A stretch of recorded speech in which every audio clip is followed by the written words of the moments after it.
PP अॻवान सैयद खुर्शीद शाह ॿियनि जे ख़िलाफ़ आमदनी खां वधीक असासनि वारे रेफरेंस जी ॿुधणी थी आहे। सैयद खुर्शीद शाह सिंध असेंबली जे स्पीकर अवैस कादिर शाह जी हाज़िरी खां छूट वारी दरख़्वास्त दाख़िल। MNA खुर्शीद शाह इस्लामाबाद में इजलास में वियल आहे। सिंध असेंबली जे स्पीकर अवैस कादिर शाह इजलास में मसरूफ़ आहे। हाज़िरी खां छूट ॾिनी वञे। वकील इहा इस्तदा कई आहे। एहतसाब अदालत रेफरेंस जी ॿुधणी 15 अप्रैल ताईं मुलतवी करे छॾी आहे।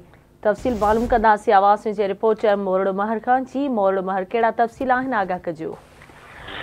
जी बिल्कुल, पीपल्स पार्टी MNA सैयद खुर्शीद अहमद शाह ऐं सिंध असेंबली जे स्पीकर अवैस कादिर शाह जो कि हाज़िरी खां छूट ॾियण जे लाइ वकील मार्फत एहतसाब अदालत सखर में दरख़्वास्त दाख़िल कराए छॾी आहे। एहतसाब अदालत सखर जे जज नासिरुद्दीन शाह जी अदालत आमदनीअ खां वधीक मिल्कियत ठाहिण वारे रेफरेंस जी ॿुधणी कई आहे। ॿुधणीअ दौरान रेफरेंस में शामिल PP MNA Khurshid Shah, speaker Sindh assembly Awais Qadir Shah, MPA Farooq Shah ऐं ॿिया जेके हुनमें जवाबदार आहिनि ज़ीरक शाह उहे पेश न आहिनि थी सघिया। ऐं उन दौरान जेको आहे वकील महफूज़ ऐवान जे तरफ़ां अदालत खे दरख़्वास्त ॾिनी वई आहे त MNA खुर्शीद अहमद शाह इस्लामाबाद में इजलास में वियल आहे ऐं स्पीकर सिंध असेंबली अवैस कादिर शाह इजलास में मसरूफ़ आहे। उन करे अॼोकी जेका हाज़िरी आहे उन मां ॿिन्हिनि खे जेका आहे छूट ॾिनी वञे। उन ते अदालत जे तरफ़ां दरख़्वास्त मंज़ूर कंदे खुर्शीद शाह रेफरेंस जी 15 अप्रैल ताईं ॿुधणी जेका आहे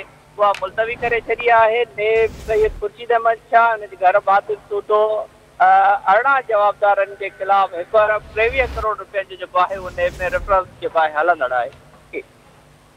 ठीक है मोरड़ महर, जी मेहरबानी अपडेट करण लाइ।